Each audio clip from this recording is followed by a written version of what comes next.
가장 확실한 위생사 합격의 길. 위생사 강의 진행 18년 차. 수많은 합격생들이 추천하는 전문 강의.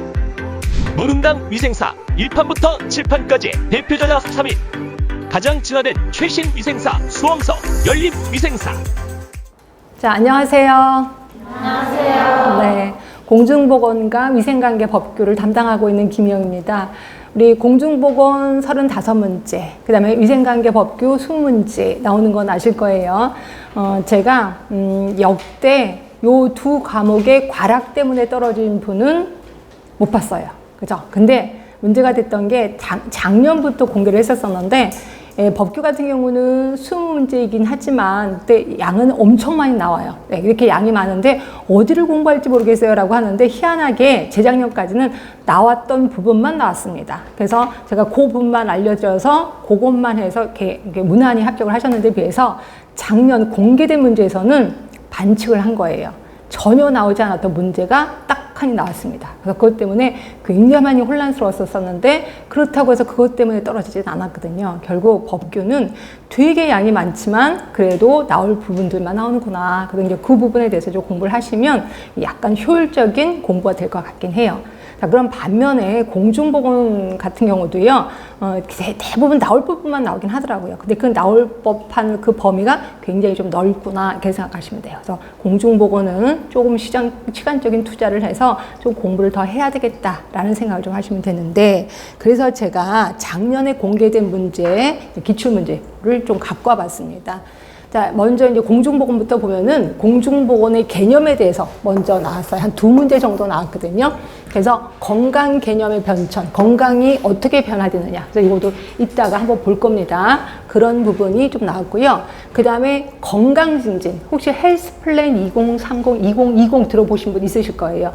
그거에 대해서 건강증진 회의, 몇 차 회의, 이런 것들이 시험 문제 좀 나왔었다라고 보시면 되고요. 그래서 건강 개념의 변천 같은 경우는 당연히 외워두셔야 돼요. 이건 되게 중요한 거고, 건강증진 회의는 굉장히 많기 때문에 외우기 좀 힘들겠다라는 생각도 좀 드시긴 할 겁니다. 그런데 비해서 역학 부분, 네, 여기 부분은 감염병까지 합친다고 엄청 많은 분야, 많은 범위, 내용이 있구나, 이렇게 생각하시면 되고요. 그 중에서 역학 부분만 5문제가 나왔거든요. 자, 수레바퀴 모형. 수레바퀴 모형 하면은 요 모형 말고도 지렛대 모형도 있을 거고요. 지렛대 모형도 있고, 그 다음에 또 하나가 이제 거미줄 모형이라고 있습니다. 요 3개 중에서 돌아가면서 나옵니다. 한 해에는 지렛대 모형이 나오고, 그 다음에는 거미줄 모형이 나오고, 작년 같은 경우에는 수레바퀴 모형이 나온 거죠. 네, 그래서 요 3개를 중점적으로 이따가 좀 들어갈 거고요. 그 다음에 장기설. 장기설은 히포크라테스 때문에 유명합니다. 장기설에 대해서도 시험 문제가 종종 나오고 있고요. 팬데믹 같은 경우에는 지금 코로나19 때문에, 그것 때문에 시험 문제가 너무 나온 것 같아요. 그래서 코로나19가 팬데믹이라고 이미 WHO가 선언을 했잖아요. 그래서 그것 때문에 팬데믹의 뜻을 물어보는 시험 문제가 나왔었고요. 그 다음에 역학의 종류가 보통 보시면, 역학의 종류가 기술 역학, 그 다음에 분석 역학, 그 다음에 실험 역학, 그 다음에 이론 역학, 크게 4가지가 있는데, 요게 돌아가면서 시험 문제가 나오거든요. 그래서 기술 역학이 나왔다가 제일 많이 나온 건 분석 역학 쪽이 좀 많이 나왔었고요. 그 다음에 실험 역학, 이론 역학, 이 중에서 요 2가지가 작년에 시험 문제에 나왔었던 거죠. 그래서 요거에 대해서도 당연히 우리 수업 들어갈 거고요. 그 다음에 코로나19 때문인지는 모르겠지만 감염병 쪽에 시험 문제가 가장 많이 나왔어요. 8문제가 나왔었습니다. 8문제가. 그래서 숙주, 병원력, 이거는 계산하는 거거든요. 요 계산하는 게 시험 문제 나왔었고, 그 다음에 계달물, 이거는 그냥 개념 뜻, 낱말 뜻풀이라고 생각하시면 되고요. 계달물이 뭐냐, 뭐 이런 식으로 시험 문제가 나왔었을 겁니다. 그 다음에 질병 자체에 대해서는 신종 인플루엔자의 감시 시간, 말 그대로 최대 잠복기가 며칠이나 되냐, 몇 시간이 되느냐, 이걸 이제 물어본 적이 있었었고, 그 다음에 리케치아, 그래서 우리 바이러스, 그 다음에 박테리아, 그 다음에 프로토조아, 그다음에 리케치아. 그래서 요 중에서 항상 얘네들도 대부분 단골 요거였거든요. 다음 좀 바이러스가 아닌 건 뭐냐, 박테리아가 아닌 건 뭐냐, 이런 식으로 나왔다가 작년에는 리케치아의 종류를 물어보는 이제 문제가 나왔었습니다. 그다음에 이제 집단 면역 수준. 그래서 이것도 역시 코로나19 때문에 나온 것 같아요. 그래서 지금처럼 예방 접종을 많이 하는 이유 중에 하나가 집단 면역 수준을 높이기 위한 거거든요. 그래서 집단 면역 수준 요거를 물어보는 시험 문제가 나왔었고, 그다음에 공기 전파. 그래서 식품을 통해서 전파되는 게 있고 공기를 통해서 전파되는, 그래도 이것도 역시 코로나 때문에 그런 것 같아요. 그래서 공기 전파 감염병을 묻는 질문이 나왔었고요. 그다음에 생물 테러 감염병, 이거는 이제 법정 감염병. 이 중에서 두창에 대해서 이제 초점을 둬서 문제가 나왔던 기억이 납니다. 그 다음에 원래는 만성질환이 좀 그래도 시험 문제가 많이 나왔었다가 작년 같은 경우는 만성질환이 2문제 정도가 나왔어요. 그래서 뇌졸중을 물어보는 게 나왔고, 그 다음에 사망률 1위가 뭐냐, 그래서 암 중에서도 폐암, 요거를 묻는 질문이 나왔었습니다. 그래서 얘는 그냥 이 자리에서 외우시면 돼. 우리나라 1위는 암입니다. 암 중에서도 1위는 폐암. 네, 이렇게 생각하시면 될 것 같고, 그 다음에 여러분이 조금 힘들어하는 게 보건행정 쪽이에요. 왜냐면 보건행정은 일단 단어들이 되게 낯섭니다. 그렇죠? 그리고 어떻게 하다 보면 뭐 이런 학문이 다 있어요 라고 감탄을 하시기도 하는 게 보건행정. 그래서 보건행정은 그래서 꾸준히 시험 문제 많이 나와요. 그래서 7문제나 나왔습니다. 7문제나. 그래서 보건행정의 특성, 그다음에 조정, 우리 조직 안에 갈등이 있을 거예요. 그 갈등을 어떻게 조정하느냐, 뭐 이런 것들이 시험 문제 나왔을 거고요.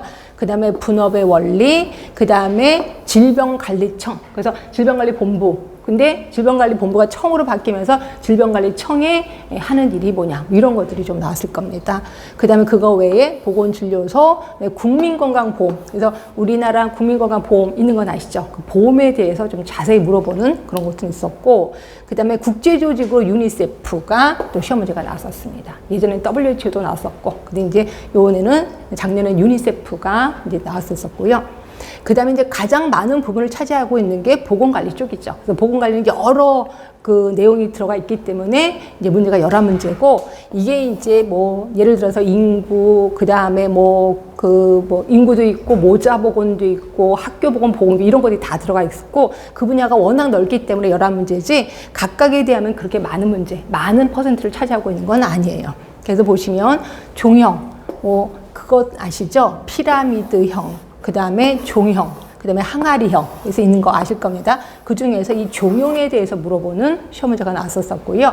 그 다음에 인구 센서스, 인구 주택 총조사, 요게 한번 시험 문제 나왔었고, 그 다음에 식품에서는 나이아신, 요거를 묻는 그런 쪽도 나왔었습니다. 그 다음에 미숙아의 정의, 그래서 보통 몸무게가 2,500g 이하, 또 37주 미만을 미수하라고 하는데 그 정의를 물어보는 문제가 나왔었고요. 이런 건 아주 쉽습니다.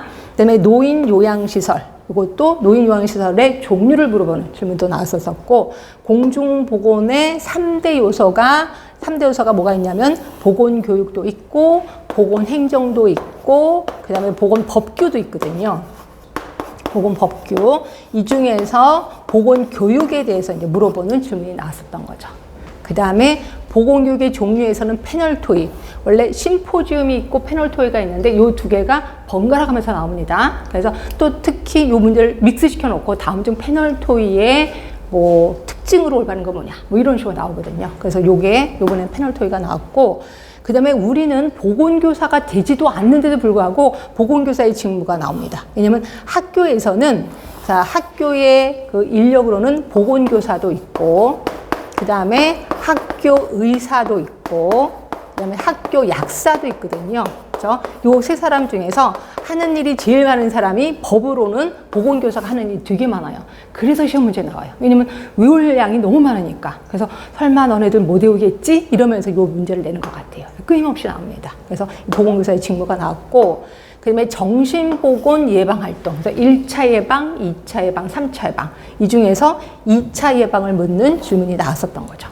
그 다음에 합계 출산율, 얘는 워낙 유명하니까 합계 출산율을 구하는 공식으로 맞는 게 뭐냐, 이런 게 한번 나왔었고, 그 다음에 통계에서는 중앙치를 묻는 문제도 나왔었습니다. 결국 통계까지도 알긴 알아야 되는구나, 이렇게 생각하시면 될 것 같고요. 요게 우리가 알고 있는 공중보건, 그래서 모두 총 35문제가 나오게 된 거고요. 자, 그 다음에 위생관계 법규에서는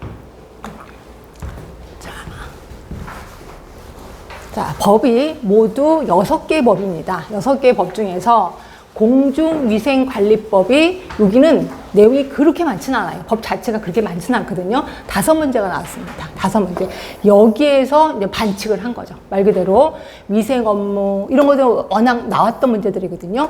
공중위생관리가 적용되는 영업 이것도 종종 나왔던 문제입니다. 위생관리 기준, 총대장균수 이런 거 정말 나왔던 문제인데 이게 뜬금없이 이용 미용 기구의 소독 기준, 맨럭스 이런 것들이 나온 거예요. 이게 이제 별표에서 엄청 뒤에 많은 부분인데 제가 작년에 나눠드리긴 했는데 설마 이런 문제 나오겠습니까? 이런 문제 나오면 틀려버리세요. 이러고 지나갔는데 이게 말이 시가 된 거죠. 그래서 이런 문제가 되게 많이 나와갖고 다들 막 황당히 저도 이게 딱 보고 시험지를 받아보고 뭐야 이런 문제를 왜 내? 막 그래서 제가 좀 그랬는데 하여튼 이런 식으로 반칙을 하는 게 공중위생관리법. 이라고 보시면 되고요.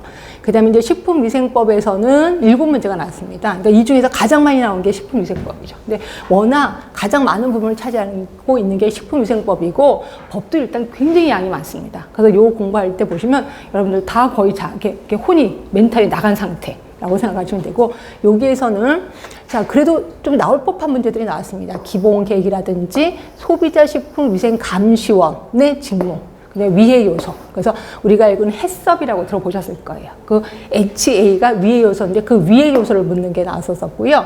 그 다음에 식품조사 처리업의 허가권자가 누구냐. 이런 것들은 좀 맞아줘야 되는 겁니다.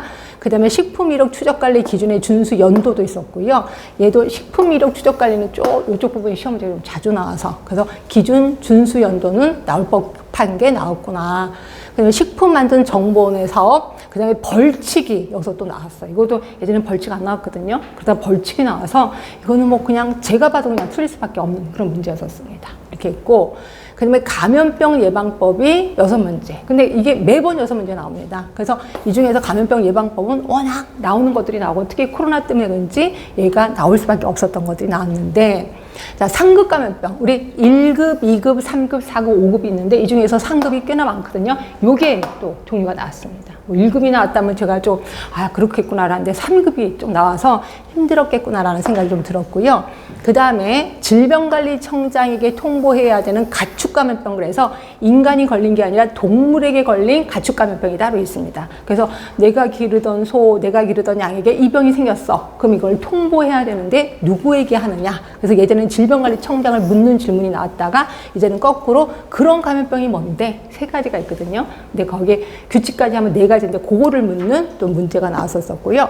그 다음에 장출혈성 대장균 역학조사의 환경검체. 그래서 그 검체, 무슨 검체를 하느냐, 이런 게 한번 이것도 뜬금없는 문제가 나왔던 겁니다. 그 다음에 고위험 병원체 신고 대상, 이것도 워낙 나왔던 게 나왔고, 그 다음에 집단급식소 종사금지 대상 감염병. 그래서 말 그대로 내가 집단급식소에 근무를 하는데 그 병에 걸리면 그 일에 종사할 수 없거든요. 그래서 이것도 나올 법한 게 나왔습니다. 그 다음에 여기서도 반칙이 약물소독약품. 이것도 전혀 말도 안 되는 게 나왔거든요. 이것도 구석에 처박혀 있는 문제가 나와서 저도 이런 문제 나오면 틀릴 수밖에 없겠구나 이렇게 생각이 나요. 그래서 지금 벌써 뜬금없는 문제가 이게 3가지 문제가 3번이나 나왔단 말이에요. 그래서 이것 때문에 거의 멘붕 상태에 빠진 거고요.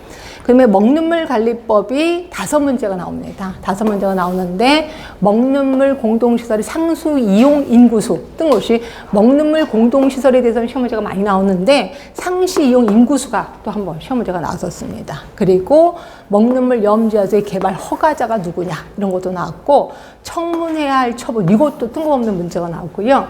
그 다음에 매일 1회 실시하는 자가 품질 검사 항목도 나왔고 건강상 유해 영양 무기물질 이런 것들도 그냥 이렇게까지 디테일하게 문제가 안 나오는데 이게 좀 문제가 나온 거고요. 그 다음에 폐기물 관리법하고 하수도법은 굉장히 양이 많거든요. 그런데 매번 한 문제씩 나옵니다. 매번. 그래서 매번 나오는데 이 중에서 의료 폐기물 중에 병리 폐기물이 뭐냐. 그리고 하수도법은 방류수 수질 기준이 나오는데 이거는 환경에서도 여러분들 좀 접했을 거예요. 그래서 환경보건에서 이걸 접하셨다면 이것도 답을 공짜로 쓸 수 있었다. 이렇게 보시면 됩니다. 그래서 모두 20문제가 나옵니다.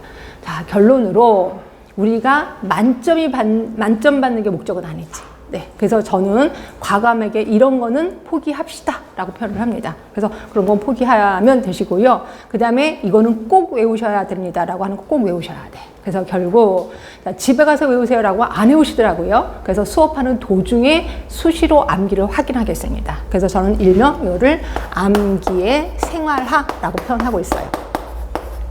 생활을 하셔야 돼. 그래서 수업하는 도중에도 제가 조금 전에 배웠던 거 다시 한번 물어볼 거고요. 그럼 여러분들 빨리 아무렇게 얼른 머릿속에 떠오르도록 노력하셔야 되고, 그 다음에 이거를 확인하는 게 우리 하루에 3강하죠. 3강 중에 마지막 시간에 한 10분, 15분 정도를 할애해서 여러분 책을 모두 다 덮고 제가 여기다 화면에다 쏠 겁니다. 그래서 질문, 예를 들어서 그러니까 파이널 테스트 일명 또는 괄호놓기라고 해서 제가 질문을 쭉 쓰고 여러분들이 대답해 주시고, 그래서 오늘 배운 거를 오늘 마무리하는 거. 그렇죠? 그리고 집에 가시면서 그걸 계속해서 머리 생각하면 2번, 3번만 생각하면 나중에 시험장에서 또 기억이 나거든요. 그래서 어떤 분은 시험 볼 때 전혀 생각이 안 나는데 갑자기 내 목소리가 공중에서 들리더래. 그건 이거라고 막 수업 시간에 소리 지르던 게. 그래서 그거구나 해서 답 썼다라고 얘기를 하더라고요. 이런 것처럼 이게 3번 정도 반복을 하면 이게 머릿속에 좀 남아요. 잔상처럼 남습니다. 그리고 오늘 요번 주에 배운 거를 다음 주에 쪽지 시험 또 보낼 겁니다. 쪽지 시험은 대부분 기출문제로 이루어진 거고요.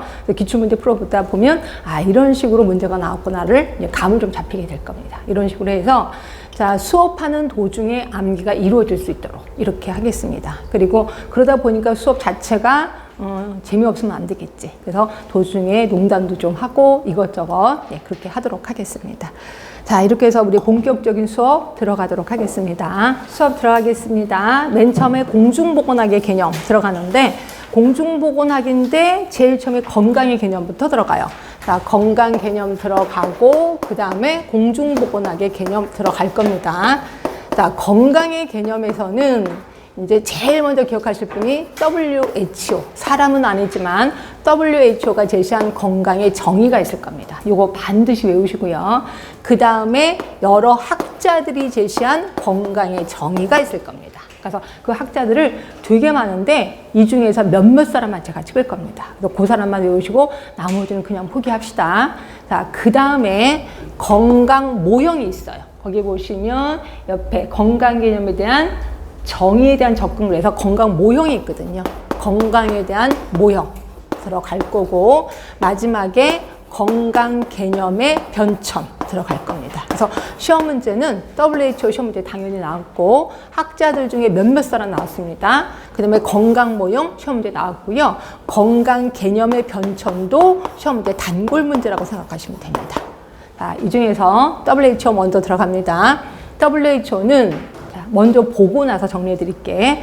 자, 책을 보시면 WHO는 단순히 질병이 없거나 허약하지 않은 상태만을 의미하는 것이 아니라, 외우셔야 돼. 신체적, 정신적, 사회적인 완전한 상태야.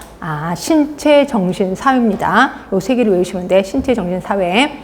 그럼 신체적 안녕이란 뭔데? 밑에 보이시죠? 표가 상해나 장애가 없으면서 어쩌고저쩌고. 그냥 신체적인 안녕은 굳이 안 봐도 알 것 같긴 해요. 이런 거고. 자, 정신적인 안녕. 정신적인 안녕에는 나라는 게 3개가 나옵니다. 이상적인 자아. 그 다음에 다른 사람의 눈에 비친 나. 그리고 현재의 나. 요 3개가 나옵니다. 요 3개가 일치하면 건강한 거야. 결국 이게 뭔 소리냐면, 우리 심심하니까 제가 간단한 심리 테스트 해드릴게요. 여러분들 심리 테스트 여러 번 겁니다. 그러니까 남이 보지 않게끔 이렇게 좀 가리면서 하시는데, 제일 좋아하는 동물 하나 쓰세요. 그 다음에 2번째는 그 다음으로 좋아하는 동물. 그 다음에 3번째는 제일 마지막으로 좋아하는 동물. 이렇게 동물을 쓰시면 돼. 동물을 쓰라니까 어떤 분은 남자친구를 쓰는데 남자친구는 짐승이지 동물은 아니야. 그치? 자, 이렇게 해서 제일 좋아하는 애, 2번째 좋아하는 애, 3번째 좋아하는 애. 쓰셨나요? 더 힘들어요?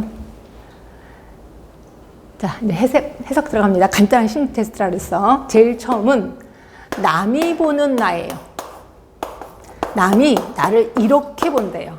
자, 강아지라고 썼으면 강아지처럼 보는 거야. 개라고 썼으면 개처럼 보는 겁니다. 뉘앙스가 다릅니다. 자, 2번째는 내가 보는 나예요. 내가 나를 이렇게 본다네. 그죠? 자, 3번째 실제의 나랍니다. 실제의 나. 옳지 맞지 않나요? 그렇죠?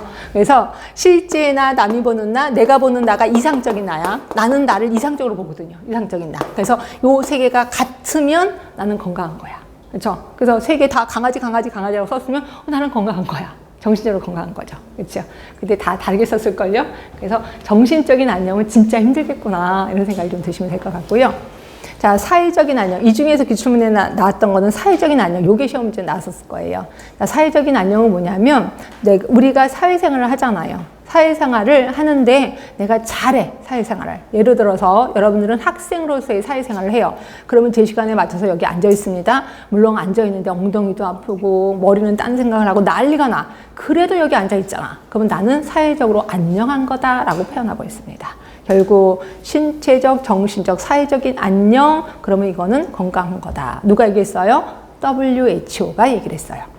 자, 그 다음에 WHO하고 WHO에 반기를 든 사람이 있어요. 반기를 든 사람이 누구냐면 던이라는 사람이에요.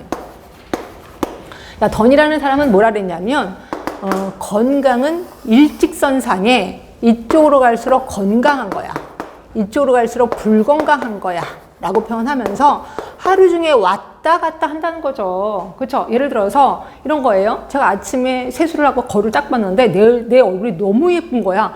웬일이지? 얼굴이? 그럼 막 로션을 바르는데 얼굴이 너무 예쁜 거예요. 와, 무슨 일이 있어? 이러면서 막 하다가 그다음에 안경을 썼어요. 근데 아니야. 원래 얼굴이 돌아왔어. 이거죠. 하루 중에도 기분이 좋을 때가 있고 나쁠 때가 있는 것처럼 건강도 좋을 때가 있고 나쁠 때가 있다는 거죠. 그래서 왔다 갔다 한다는 거죠. 그래서 이걸 뭐라고 하냐면 연속선 개념을 제시합니다. 연속선 개념. 그리고 왔다 갔다 한다 그랬잖아요. 동적인 개념을 제시하고 있습니다. 이게 던이라는 사람이야. 그러면 WHO는요? 아까 WHO는 신체적, 정신적, 사회적이라 그랬잖아. 이건 정적인 개념이죠. 그러니까 사회적으로 안녕해야 돼. 정신적으로 안녕해야 돼. 라고 얘기를 하고 있잖아요. 그래서 WHO는 뭐예요? 정적인 개념이고요. 그리고 불연속선 개념이에요. 불연속선 개념. 그래서 둘을 짝을 져서 외우시는 게 좋아. WHO, 던. 이렇게 해서 좀 외워두시면 되고요. 제가 줄은 좀 이따 칠 겁니다. 일단 설명부터 하고 그 다음에 줄은 칠게요. 자, 그 다음으로 기억하실 분이 누구냐면 베르나르 또는 버나드라고 표현해요. 저는 버나드라고 하는데 베르나르라고도 합니다. 버나드는 힌트가 이거예요. 자, 요거 별로 안 예쁘죠. 또 요거 별로 안 예쁘죠. 위아래가 균형을 받아야 어울리는 거지. 결국 외부 환경이 변화됐을 때 내부 환경에 발빠르게 움직여서 항상성을 유지하면 나는 건강한 거다라고 얘기를 하고 있습니다. 이게 버나드예요. 버나드. 그래서 항상성 기억해 주시면 될 것 같고요. 자, 그 다음에 팔슨이라는 사람도 있어요. 팔슨이라는 사람은 꼭 펄슨과 비슷하잖아. 펄슨. 그럼 펄슨하면 인간이잖아요. 그래서 팔슨은 항상 사회적인 역할과 관계된 얘기를 합니다. 사회적인 역할. 그래서 사회적인 역할을 잘하면 난 건강한 거야. 근데 내가 아파. 그럼 사회적인 역할을 못할 수도 있어. 사회적인 역할을 못하는 걸 뭐라고 했냐면 사회적인 일탈이라고 표현합니다. 사회적인 일탈. 이게 뭔 소리냐면 나 오늘 아프면 학교 안 가도 되잖아요. 나 오늘 하루 아프면 회사 안 가도 되잖아.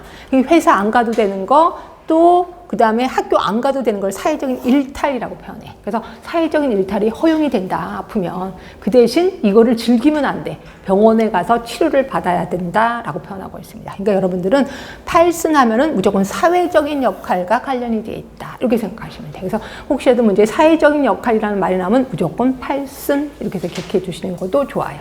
그렇죠? 그 다음에 무엇보다도 중요한 사람은 라논드라는 사람이야. 라논드. 자, 라논드라는 사람은 건강에 영향을 미치는 요인을 4가지를 제시합니다. 4가지. 4가지 다 외워야 되나요? 예, 무조건 외우셔야 돼. 이 라논드는 좀 중요하거든요. 4가지를 얘기하는데 이걸 또 순서대로 얘기를 합니다. 그래서 이분이 건강에 영향을 미치는 가장 중요한 거는 하나가 생활 습관이다. 생활 습관. 자, 그 다음으로 중요한 게 유전, 인체 생리라는 거죠. 이게 유전이라고 표현합니다. 인체 생리. 그리고 이것과 똑같이 중요한 게 환경. 그 다음으로 마지막으로 중요한 게 보건의료 시스템, 보건의료 제도, 요 네 가지를 얘기를 해요. 이 중에서 생활습관 50%, 인체생리 20%, 환경 20%, 보건의료 제도 10%라고 얘기를 하고 있어요. 퍼센트를 외우라는 건 절대로 아니야. 근데 얘가 제일 크고 얘네 두 개는 똑같고 얘가 제일 작구나. 이렇게 생각하시면 돼요. 그래서 생활습관이라는 거는 말 그대로 그거죠. 나 술 먹는 습관이 있어. 나 운동하는 습관이 있어. 그러면 이게 건강이 좀 좌지우지 되겠구나. 이렇게 생각하시면 되고요. 제가 대학에 있을 때 그 이름이 지금도 기억하는데 철수라는 선배님 계셨어요. 그래서 제가 처음 들어갔을 때 그때 2학년인가였었는데 철수 선배. 근데 술을 워낙 좋아해서 철주라고 저희가 별명을 붙였는데 소주를 그렇게 좋아하세요. 근데 이분이 고등학교 때까지는 술, 담배를 하나도 안 했다가 대학교 오자마자 술을 먹었는데 특히 소주에 필이 꽂혔대. 소주를 엄청 많이 드시는 거예요. 그래서 소주를 항상 옆에 차고 다녀. 근데 학생이니까 안주 살 돈은 없잖아요. 그래서 계속 콜짝콜짝 먹는 거야. 그래서 항상 술에 취해 있어요. 그래서 저보고 예쁘대. 그렇다고 제가 좋아하는 건 아니었고요. 항상 모든 후배를 예뻐라 했었던 선배인데 이분이 1학년 때 술 먹고 2학년 때 술 먹고 3학년 때 4학년 때 한 중반 정도 쓰러진 거예요. 수업하는 도중에. 그래서 놀라서 응급실에 갔는데 그게 끝이었습니다. 결국 돌아가시더라고요. 그래서 와, 술을 3년 이상 먹으면 저게 죽을 수도 있구나라는 걸 깜짝 놀랐습니다. 이게 생활습관. 그래서 생활습관이 그렇게 중요하다는 거죠.